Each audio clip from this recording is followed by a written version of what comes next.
Hello, and welcome to episode 22 of the Elevate Your Running podcast. My name is Sarah Manderscheid. I am with my co-host, Austin Myers. Austin, how are you doing today? I'm doing great. It's a good week. It's a busy week, but I'm really happy to be on here recording with you, Sarah, and to have our audience tuning in for another episode. Yeah, it's going to be a really great conversation. We just spent the last 30 minutes talking about it. So I'm excited to record it. It's going to be really great. We're going to be talking all things goals, whether you have very specific goals for the fall marathon season, for other seasons in life, or maybe you're lacking clarity around what type of goals you want to set. So we're going to talk both sides of goal setting today. It's going to be a great conversation. We're going to kick it off with elevated moments. My elevated moment of the week is definitely that I get to see some in-person Elevate Your Running athletes this weekend in Duluth, Minnesota. So I am running the Grandma's Half Marathon, and I'm very, very excited for this. It's on Saturday morning, and the half marathon distance is my favorite distance to race. I feel very, very comfortable. I know how to pace my body through 13.1 miles. So I'm really excited about that. I'm also very, very nervous, probably just a touch under the nervous level of running Boston. So I think there's a lot going on. I don't really know the course. I don't know how the humidity is going to impact me.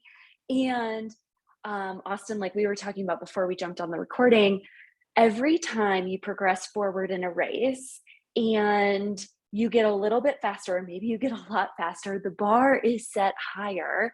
And I always feel this need that I have to perform and I have to do well and I have to PR. And that puts a lot of pressure on myself. So in the words of Justin Sua, my favorite little motivational speaker, I was listening to his podcast last night and he said, to have pressure is to have to have a great ability to have that pressure. It's a great privilege to have that pressure and to shift it into a I get to sort of mentality, which is something I always talk about in everything pretty much outside of racing.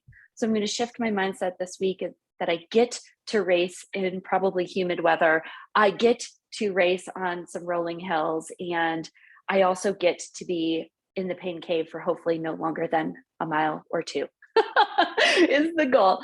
But I'm also really excited. I get to see a big shout out to Denise, Abby, and Sarah, who are Elevate athletes running the half and full. It's going to be a really great weekend of community running, PRs. Everyone is showing up very strong this weekend. So it's going to be really exciting.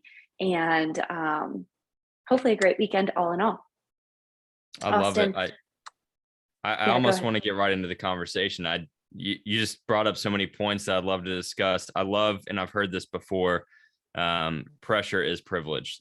That is true. And I think it's important to understand, Sarah, for you and for anyone who is really closing in on something that they hope to perform at and hope to achieve a big goal at, is that's what you train for. You train for those nerves, and those nerves that you're feeling shows that you really love it and that you want it. And that is a big, important piece of the puzzle. That'll lead us into our conversation here in a few minutes. For the week, my elevated moment is summertime and something that I get to do every single summer, which is coach a youth swim team here in Kentucky. It's something I've been doing for 4 years, would have been 5 if we didn't lose the season to COVID. But it's really 7 weeks of my year, but it's a lot of fun. It's amazing to see the families come together, the swimmers progress throughout the season, and it's just a lot of fun. We had a big swim meet last night. It keeps me busy, but it gets me outside, gets me around a lot of positivity and great people. So that is my elevated moment for the week. I love it. I love it. Yes to swimming. And you're going to be incorporating swimming into your training in the month of July, which I think is a really great way to reset, recover, get stronger before you head into your fall marathon training. So very, very exciting. And it always feels good to coach in person. My experience is it just fills my cup in a certain way that virtual coaching doesn't always necessarily do. So it's really great to be able to see change in the moment or over the course of the summer, over the course of the season. It's really special. Yeah, it's really a shared energy, like you're passing Mhm. that energy back and forth between the coach and the athlete. And that community is an important piece to the puzzle. We've discussed that many times. And what we want to talk about today is goal setting. And really a big piece of it for us is that we want to address the fact that maybe you don't have a specific goal on the calendar. Sarah, I was talking to you before we started recording, and I said, really, it took until I signed up for that first marathon, which was about 13 or 14 months ago now. And I ran my first marathon in November. But until that point, I was not the type of person to put a date on the calendar and work specifically towards that date. But I believe that there's a lot of things that built out of people who maybe aren't used to doing that just yet. I think there's great value in putting a date on the calendar and counting down the days. I think it allows us to have a lot of intention with our everyday actions. But I also heavily believe in how much can be built out of simply committing to the process, even if the goal is not clear. Absolutely. It's a huge, huge piece to what you want to create in any season in life. So I'm really excited to dig into this. And let's get started. Yeah, so I think that, the place that I would like to start is really placing value on the commitment. Um, it is very easy for us to say that we want to work towards and achieve a goal. Maybe Mhm. we sign up for the marathon, and initially the only investment that we have is the cost of the race entry fee. Maybe you just make a post on social media and tell people that you're interested in working towards a goal. Initially, there is very little commitment to that, but it feels good. It gives us a hit of dopamine, and we feel as if it's New Year's Day, right? Like we're going to get after it and all is well. But if you want that goal, when you begin to hit those roadblocks that are inevitable, and you see how you react. So maybe we set that date on the calendar and we begin to hit some speed bumps, and now we just don't really feel it anymore. And that's a normal feeling, but how are you going to react to that? That is something that needs to be anticipated at the forefront of your mind when you are setting the goal. If you're going to mark that date on the calendar, consider the process that it's going to take to get there, whether it be 12, 16, 20 or more weeks. There's going to be a lot of things that come up in training and in life that you're going to have to navigate. And that is part of the privilege that you have in setting and working towards a goal. I think it's important that we place as much, if not more, value on the process that's going to take to get to the goal, as opposed to simply the goal that we want to achieve. Absolutely. That's so huge. It's like we talk about process goals a lot in race strategy calls, and it's just process goals for the week. But what we should be doing is when we establish our initial goal, maybe it's the 16, 20 weeks out if we're talking about running a marathon. Maybe it's about starting a business and getting things off the ground that way. Maybe it's about just getting into better shape or better health or starting a strength program, whatever that looks like. But establishing those process goals along the way is going to be a huge way to keep you moving forward when you do hit those speed bumps, because it's going to happen, right? We've all been there where it's like, yikes, this isn't working with my schedule for today, or this feels really tough, or I feel really tired. And it's very, very easy to fall into that place. And once you start negotiating with yourself, when you're going through the process of let's say it's marathon training, you start to negotiate with yourself like, well, I'm going to skip this workout, or well, I'm not really going to stick to what's on the plan, well, I'm going to do this. It's game over. You have just lost. I'm sorry. And I'm a big believer in, like, having a lot of gray area, and it's not all black and white. But one of the big things I do believe in is, like, when you start negotiating with yourself, and I do this like all the time. I'm not saying I don't do this. I do this all the time with work. I start negotiating with myself on projects or tasks that I need to do or want to do or want to get done for that day. And what I find is once I start doing that, it doesn't happen. Now, it's probably going to get finished by the end of the week because most of my business revolves around weekly tasks and specifically like getting plans for a lot of athletes out the door and getting out a weekly email. That is something that I need to get done by Friday and that I get to get done by Friday. But on Monday I might start negotiating with myself to kind of push things down to like Wednesday, and maybe then I'll do it. It's a really, really tough situation to be in, even if you're doing it for marathon training or saying like you're shifting your workouts around, or you're not doing the workouts, you're skipping days. It's a really tough place to be. Now, granted, you can give yourself grace, and let's say you're sick. Let's say you have COVID. Let's say you got 2 hours of sleep last night. Is rest and recovery maybe shifting the schedule around to your benefit? Absolutely. Absolutely. It's knowing your body and knowing what it looks like when you need to take a rest day because you got 2 hours of sleep versus waking up and just not feeling like you wanted to do it.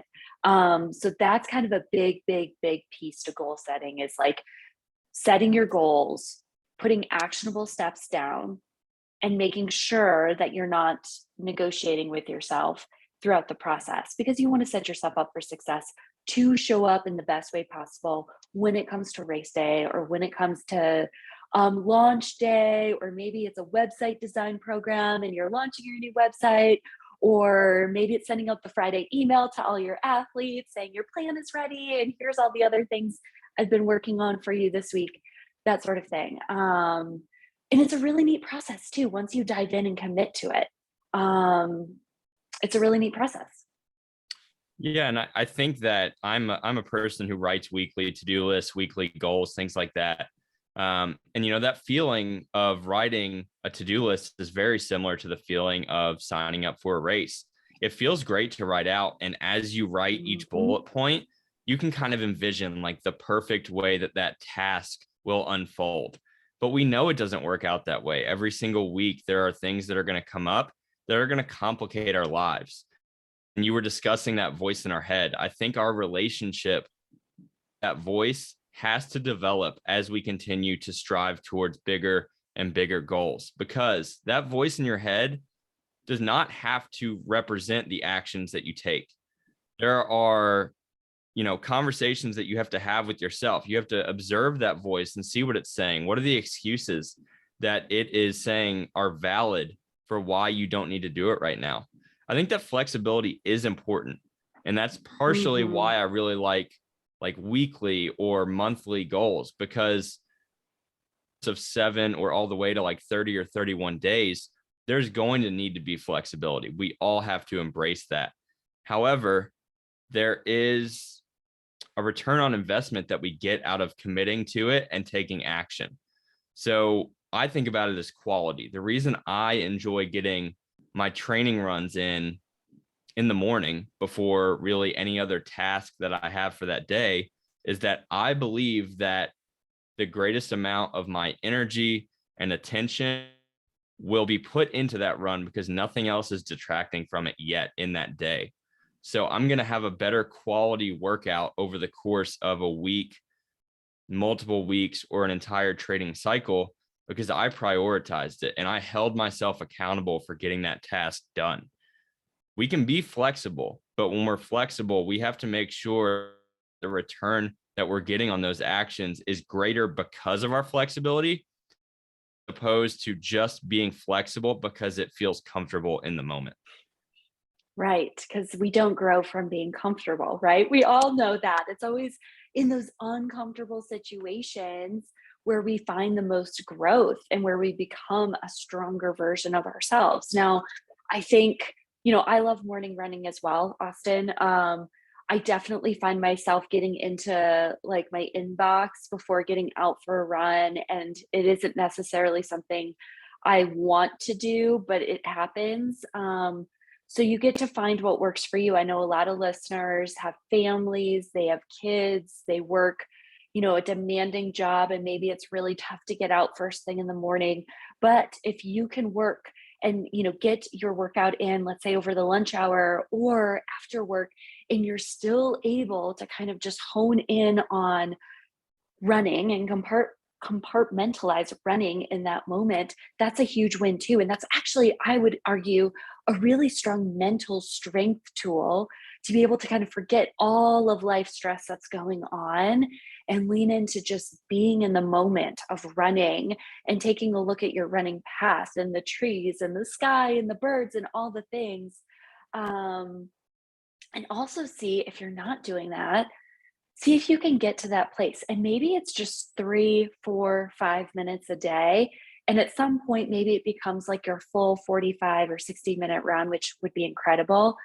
Also, notice to see if your heart rate drops. Something that I see a lot as a coach is, I see these elevated heart rates on easy runs, and I'm trying to, kind of dig underneath that with athletes. And what I usually find out is that they're like stressing to get through the run because they're already like thinking down the road about all the other things they have to do today. And as soon as we talk through like just being in the moment, taking a few deep breaths, just honing in and taking that time for you, that's your self-care time. Usually those heart rates drop a little bit. So that's also kind of a neat activity or exercise that you can do if you find yourself kind of in this like, elevated heart rate, gray zone heart rate running right now. Lean into you, lean into the beauty of where you're running, especially if you live in Colorado. It's so beautiful. You can find beauty anywhere. I get to run along Lake Superior on Saturday morning, and I'm very excited to like not pay attention to what's around me, which is how I race. But if I have a few split seconds of where I'm like paying attention, it's going to be awesome. So there's beautiful parts throughout the entire country. So lean into that and also have fun. I love the discussion of like, are you a morning runner or are you an evening runner? I'm 100% a morning runner, but I think the thing that I love about it is that you see a good amount of people who love running in the evening, and then you see like the pictures of the sunset that they get, and you can just kind of imagine like the way that allows them to decompress from their day. And I think it really speaks to the importance of embracing the individuality. Everyone has a specific approach that works best for them. But I think that when we're working towards goals, we have to really decipher between what works best for us or what is most comfortable, because oftentimes our mind tricks us into believing that what works or what is most comfortable is actually what works best for us. Like, oh no, I really need this rest day. When in reality, this is a great lesson learning day to push through it. And, we've talked about this before, that the hardest days coming into it are oftentimes the greatest training days, where you just have amazing output, or maybe the session ends and you're exhausted, but your mind is just so clear. So we have to be able to decipher between, are we choosing what's most comfortable, or are we choosing what actually is the best approach for the process that we're striving to optimize in pursuit of a goal? Absolutely. And I think as we train through different training cycles or we go through different seasons in life, we get as individuals to lean into our intuition and into our gut and understand our body to understand what's right for us in a very non-biased way, right? Like we don't want to cave into the comfortable feeling of, oh, I'm going to take a rest day today because I want to, but really leaning into your body. Do you have a niggle? Are you feeling overly fatigued for a few days in a row? Is your body extremely sore? Those might be feelings of, okay, maybe it's time to take a rest day or modify the workout. But it's all about like knowing you and knowing your body. Now, if you're working with a coach, that coach should also be able to help you kind of figure out what's going to be best for you in the long run. But it's a really fun process that you get to learn about yourself. It's one of my favorite things in a training cycle is to learn more and more and more about who I am as an athlete, how I want to show up, and all of that good stuff. I do that a lot of times, if not all the times, excuses are born out of a victim mentality. You are allowing your mind, and I do believe that your mind in many cases is separate from who you actually are, but your mind is allowing you to believe that something has been done wrong to you, or the circumstances are too hard for you to overcome in that moment. And therefore, you have been placed in the role of a victim. When we're setting these goals, we have to invest in the fact that we are the hero for the next 12 to 16 to 20 weeks. This journey that we're about to go on is just that. It is a journey. And these stories that we hear about kids and we watch, and honestly, the root of many different movies is the hero's journey and seeing how it unfolds. And there is no hero's journey that unfolds without a hiccup. There are going to be many hiccups, but that is what enhances the story. That is what allows the hero to learn the important lessons that need to be learned before they can actually achieve what was ultimately the desired outcome. Absolutely. Training isn't linear, right? We've talked about that. I know my athletes hear that all the time. Seasons in life are not linear. It's not going to be a perfect progression. I don't know anyone who has had a perfect training cycle. There's always going to be road bumps, roadblocks, things that don't go your way, things that feel really tough. And at the end of the day, if you find yourself able to push or flow through it, you can show up a little bit stronger on the other side. Now, I think it's also worth mentioning sometimes we get maybe our eyes are a little too big for our stomach, so to speak, and we kind of put a goal out there and we're like, whoa, once we get into it, we're like, this is too much. It's totally okay to say, actually, this is not going to be the goal anymore. We're going to shift and pivot into something else. But this is maybe the goal in 12 months or 24 months or in 3 or 5 years or whatever that looks like. I think that's totally okay and absolutely normal. I think we all go through things like that, whether it's in training or in life, and know that that's okay too. Um, we've all been there. Yeah, and we talked about this on a recent episode when we were recapping the Buffalo Marathon that I ran. Sub 3 was not the goal coming into the prep. I was a little unclear of what the timeline was, especially got into running marathons a year ago. I was unclear on the timeline that would unfold to be able to run under a 3-hour marathon. I don't believe I was holding back on that goal because of fear or the fact that I was afraid to fail, but I wanted to set a goal that I could see progress towards and see a return on investment from the sacrifice that I was making.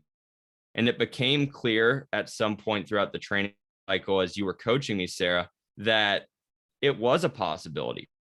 Did that mean that I was going to go out there and run a sub 3 marathon 100? And then, that is what allowed me to say, yeah, that's the goal. Absolutely not. There was still a lot to be determined on race day, but it's important to be able to see that, okay, this does need to be the goal. This is the thing that makes me a little bit nervous coming into the race.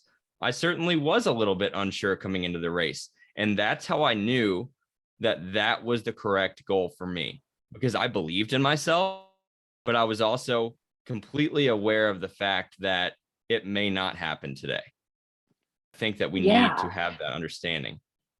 absolutely. I mean, we can control anything that we want to control on race day, except for, there's a few things we just can't control. And I think you said this maybe last week in the podcast. You definitely said it somewhere. It's like things just lined up for you too, right? Like the fitness was definitely there. And I would argue I've had marathons where the fitness was stronger than actually my race outcome.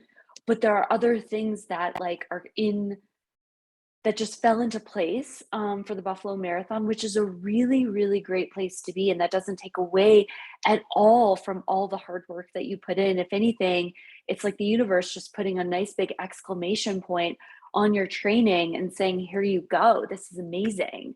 Now, for what it's worth, Austin, as your coach and for most of my athletes who I coach, if I know some sort of history or have some sort of sense of their running history before working with them, I usually have my own goals that I don't talk about, Right. things that I see in them, things that I know they're capable of. And I knew that you had the sub 3 in you, and I started to give you workouts to test if, you were responding to those workouts, and you were. You showed up every single day. You crushed basically every workout. I think, we did have a hiccup early on, right? Training isn't linear. You didn't have a perfect training cycle, but um you still showed up and you crushed the workouts. And there was a very specific workout at the very end of your cycle where I thought, "Oh, this is this is good. This is very, very, very good." Um and I knew you had it in you, and then the things just aligned also on race day with, like, all the other things that we couldn't control, which is awesome. Um, so that's also really cool. Yeah, and like I mentioned, that was really always the goal. Um, and that goal always did scare me in some way. I completely believe that I would achieve it. And I think it's important that when we set big goals, that we really do believe, you know what, I'm going to achieve it. I'm not sure of the time. I'm going to run this race and I'm going to strive for this time. And I'm going to get everything out of myself that I can. And then we'll reassess and continue setting bigger and bigger goals. And when we set those bigger goals, there is a greater level of sacrifice that is required from us in order to be able to achieve those goals.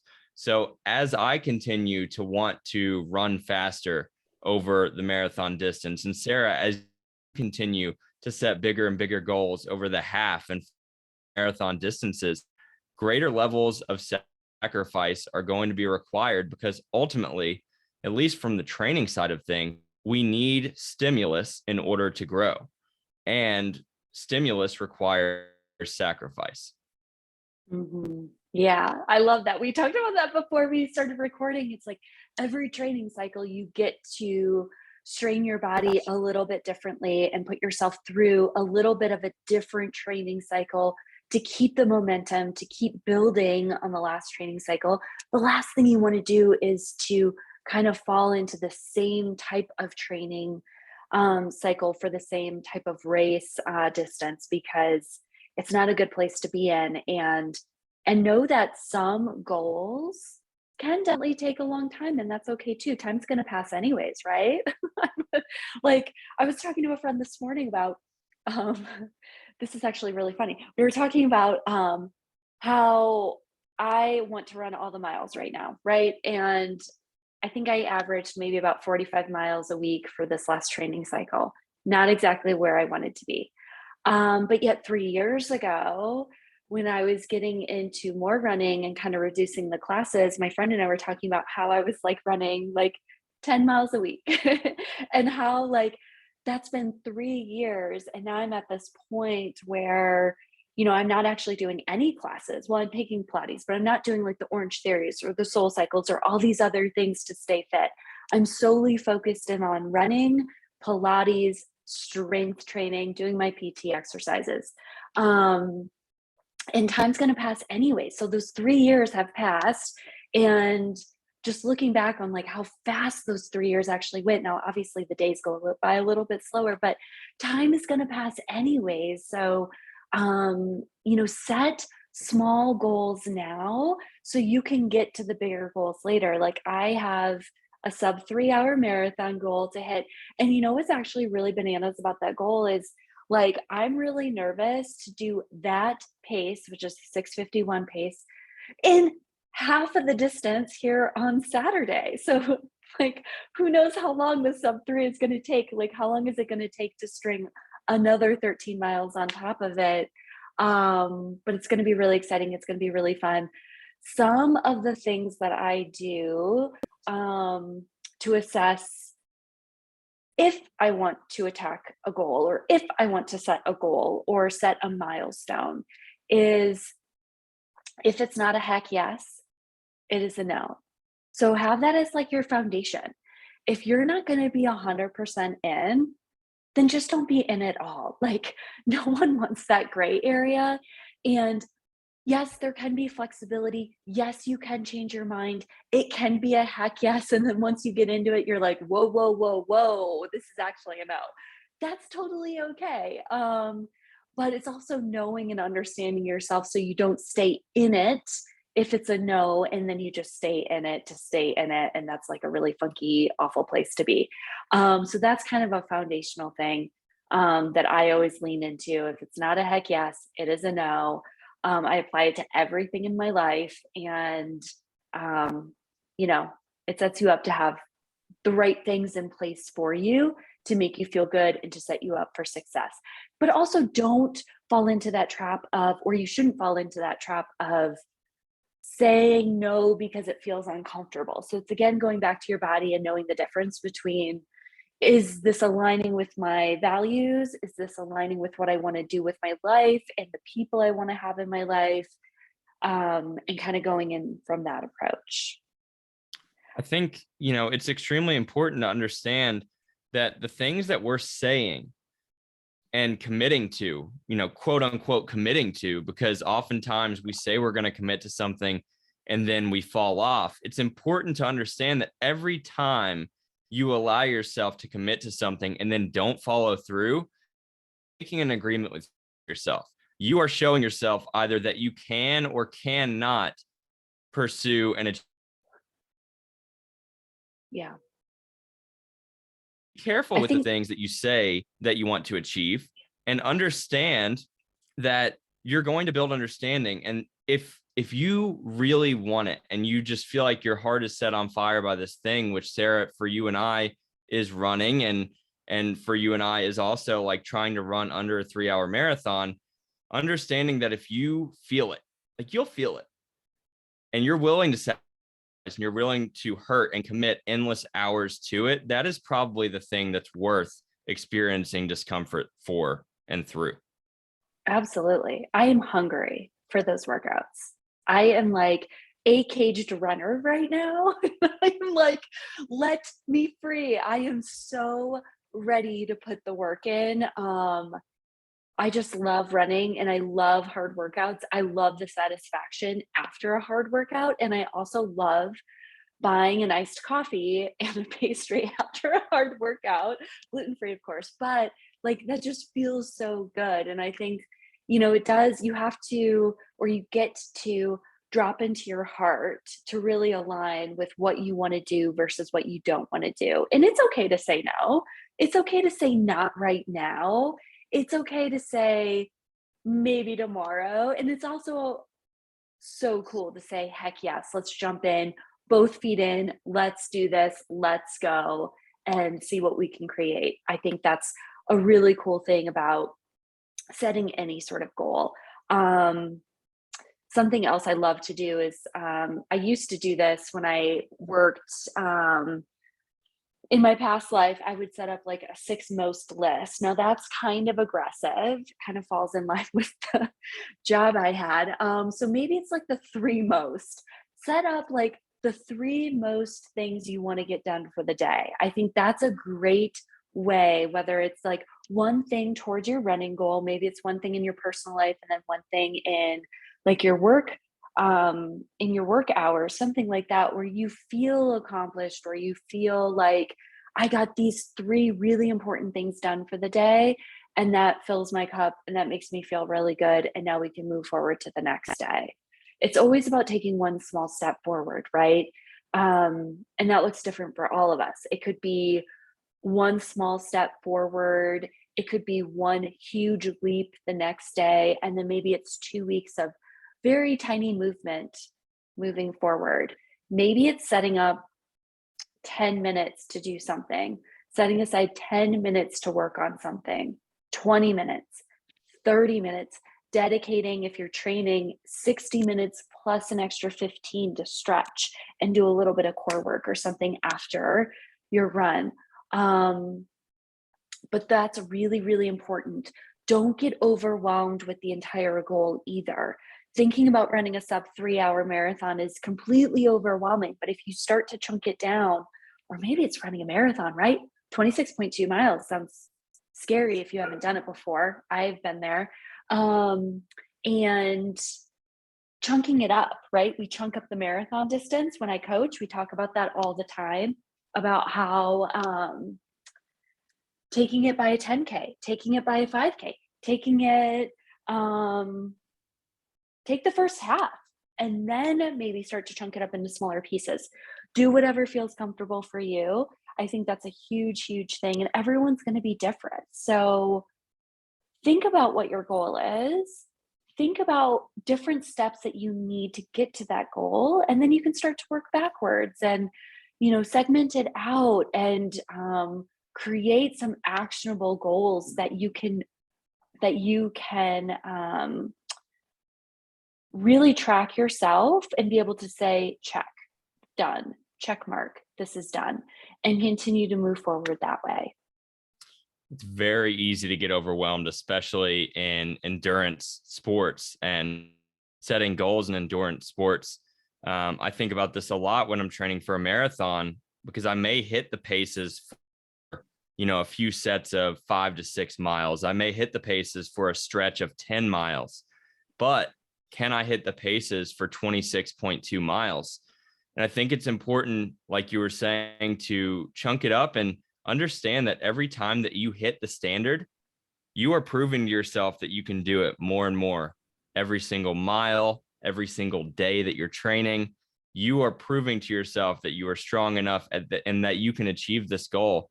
The story's unfolding because of the actions that you're taking.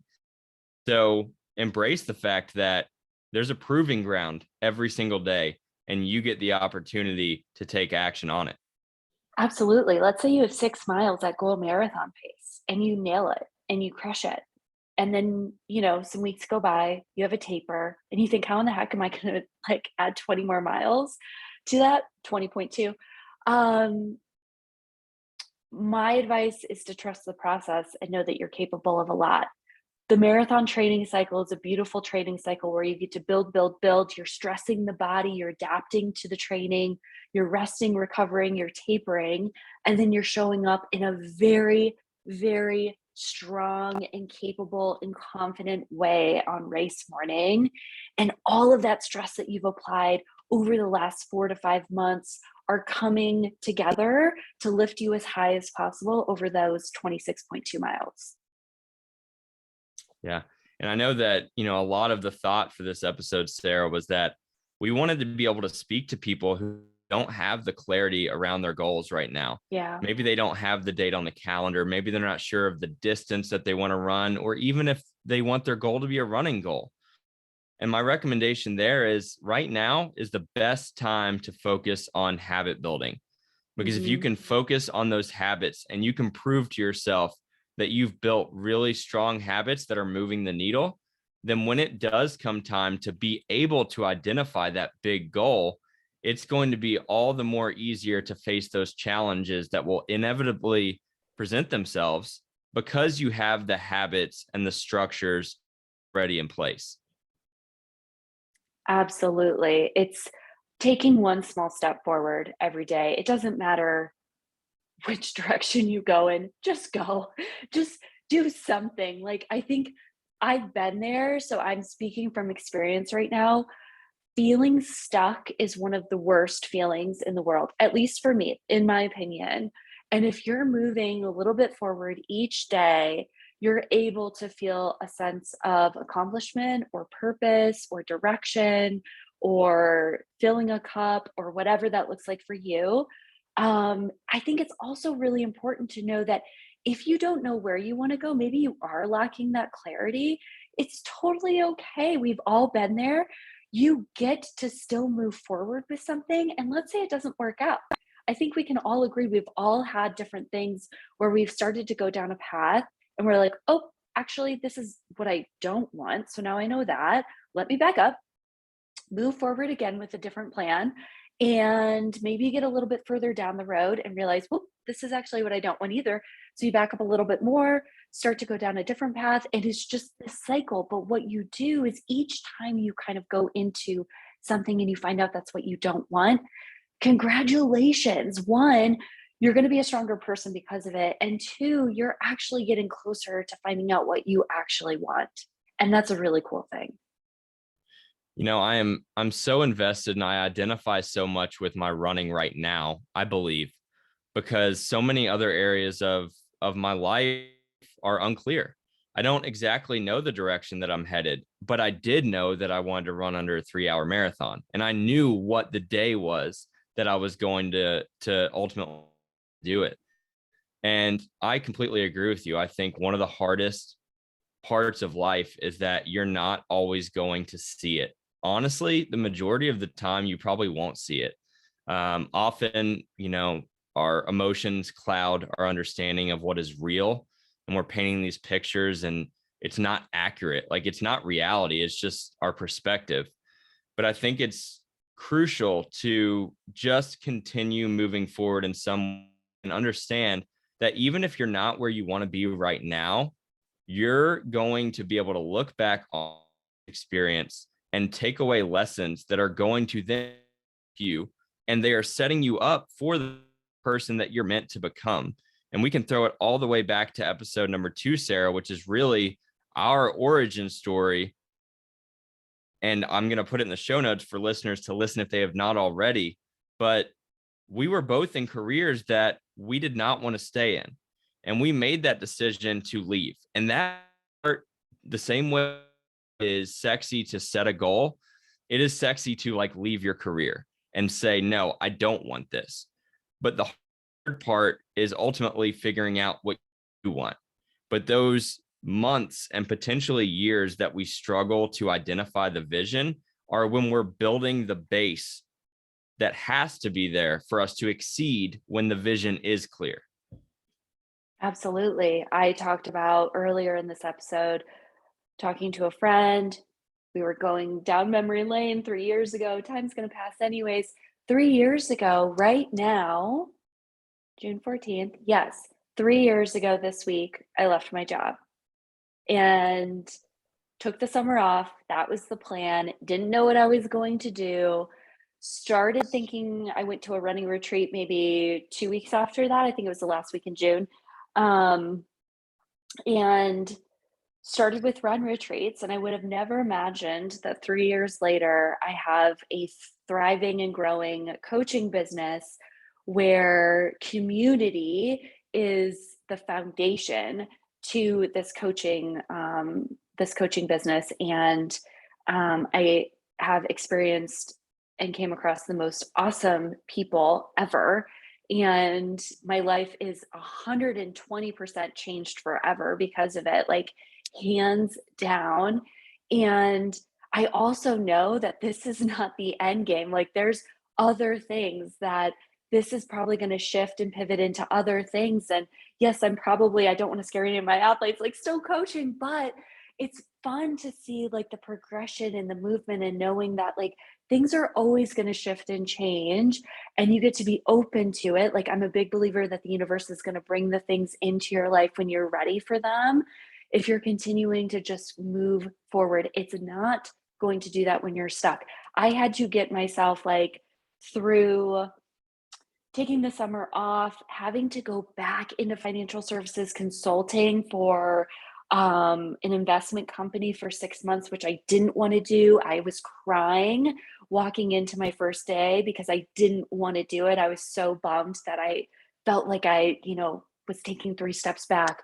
But literally, it was like giving me the space because it was giving me the space to be able to create the run retreats, which then turned into coaching, which then turned into the Elevate Your Running community and all the things that we get to create together as a team, and the impact that I get to make on all the people listening to this podcast, social media, my athletes, and all of the people that my athletes touch, right? Like, we've talked about that. It's like the domino effect. And it's a really cool place to be. So if you're finding yourself stuck, it's okay.